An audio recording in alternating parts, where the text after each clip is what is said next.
remember 7 marks. Your objective is to reach 4 marks. Means shift the curve according to the policy, find internal equilibrium, find the size of BP, tell me how IS and BP shift. You will reach 3 to 4 marks really.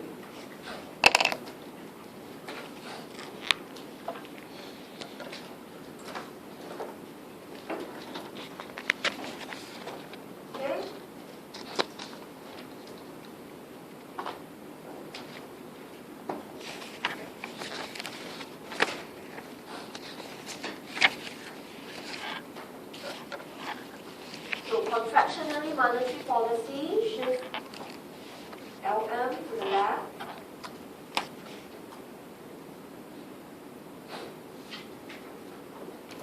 Find your E2.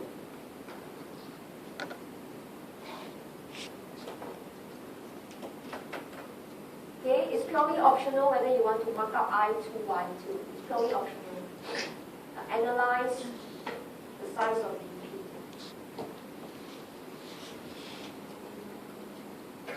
interest rate goes up, income goes down.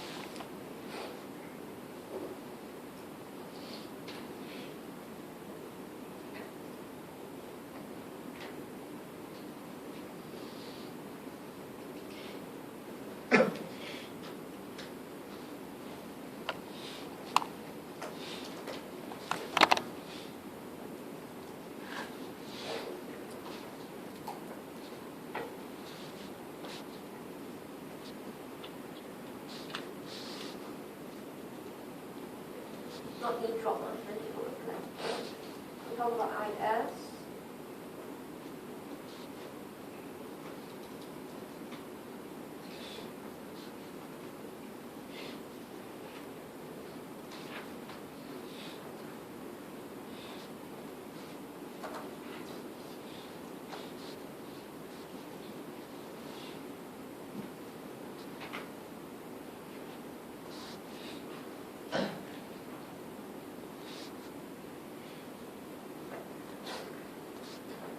To analyze your BP, determine what happens to exchange rate, then flexible exchange rate, analyze ISBP, where it will shift to. And if you can, put in E3 if you are confident.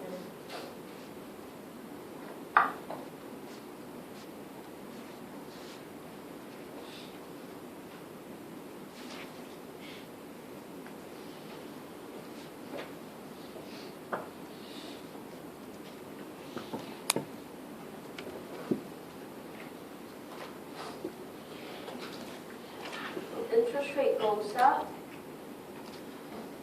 capital inflow, income goes down, and X also point. Okay, but bear in mind, this is larger. Because you're doing a flatter BP, capital account is more sensitive. Okay, but not massive, it's just slightly more sensitive. So the size we don't know at all. So adding the two accounts, the BP is a surplus. Currency strengthened in nominal and real terms. Okay, so the E goes up, the NX will now drop, IS will shift left. Up to now, 2 marks out of 7. Right, so you can see, even you can't draw yet, but you can analyze, right, systematically the impact. In this case, the economy will face a BP surplus because funds are flowing in through your capital account and through your NX. People buy less import. The money stays inside your country.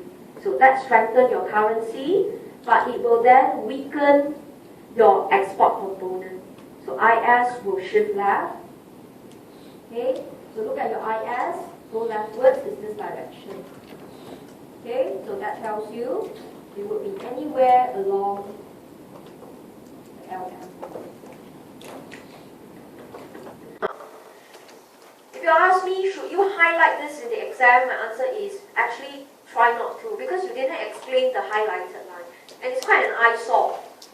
But when you practice at home, do it so that you're clear. Over time, when you start practicing, you will put your fingers there to tell you. But now, as a start, highlight it. But in the exam, though, because you didn't explain why you highlight, the examiner will be puzzled. Okay, focus is a BP curve, no, not this subline one. But you highlight it to show you this is the range that you can go. But up to where? Right? Okay, you are not sure yet. Okay, then you see, okay, the analysis as your IS shifts left, interest rate starts to drop, income continues to drop. Okay, interest rates drop, income continues to drop. So your BP was a surplus. But you know the BP can be corrected through interest rates already. But how low must interest rate drop? You actually don't know. Right? Okay, income goes down and that's positive. So that tells you, right, you should not have, okay, there should not be excessive drop in Y because NX is positive. Right? You might worsen the BP.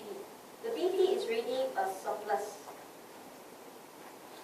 So you are not sure, but you just know your income cannot drop too much. Your BP may not be corrected. In fact, it might worsen the BP surplus. But you're not sure. All you know is cannot go too much to the left. Okay? And the second way to check is the BP curve rating to tell you what are the possible points. Okay? So in this case, vertical intercept of BP goes up. Okay? E is like NXE. If you can remember the intercept. If not, you just look at your IS, you know the BP also should left. Okay? So where are the possible zones? E2 to here, same point 1. You don't have to explain to the examiner, it's for your own understanding. So you mark up the whole green side. But you do not know where, but you know your BP must shift left. So it can only fall between E2 and 1. And it corresponds to your analysis that interest rate must drop, but income cannot go too far left. So you know it's within this zone. So you just say with sufficient drop in interest rate and income. The word sufficient means you actually do not know where on. You just pick anywhere you like, as long as it's within E2 and 1. Alright? So in this case, I will pick here. If you pick E3 on I1, it's correct. But I actually don't want interest rate to go back to the same level because I may misunderstood its perfect capital mobility. So I don't. So I always pick a smaller point. Alright, so I'm saying that with interest rate drop, it's sufficient. Alright, so I go to E2. The BP can be 0. Okay, so in this case, mark your E3. If you can't draw, just leave it. And clearly, at E3, income is smaller, means lesser than the income at E2. So what is examiner marking? Size of BP, where the curve shift, income. This is how you get 3 to 4 marks. You don't need to get the full 7 marks. Right? Because if you want to get the full 7 marks, you may take up 30 minutes to do, whereas you can only spend 15 minutes on this, which is quite impossible. So just within a time frame, score as much. Okay? And if you want to draw, the diagram will look like this. At E3, shift your IS left, shift your BP left.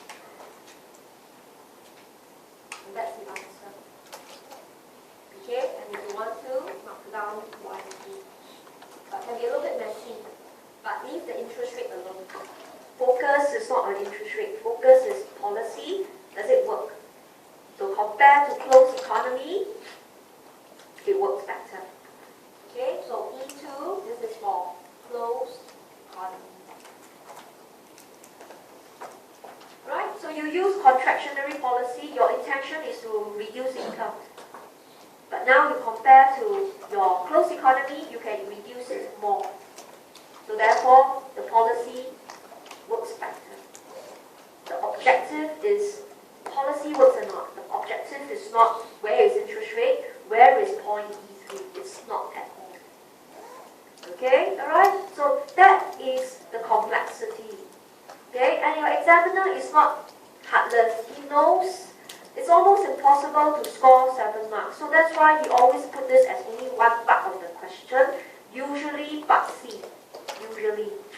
Okay? But what is the occurrence rate? Actually it's quite low. Because he knows it's almost impossible. But instead he replaces it with real world scenario as a better discussion.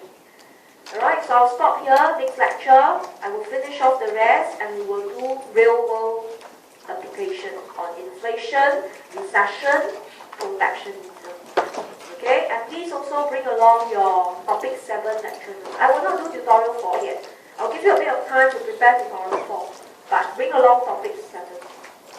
Okay, so it's quite a massive analysis, but okay, give yourself sufficient time, know the focus, draw large diagram, see for yourself each point, use whatever colors or method as long as you can analyze output and compare effectiveness, you met the requirement. Okay, alright, so with that I end today's lecture and I'll see you again in the next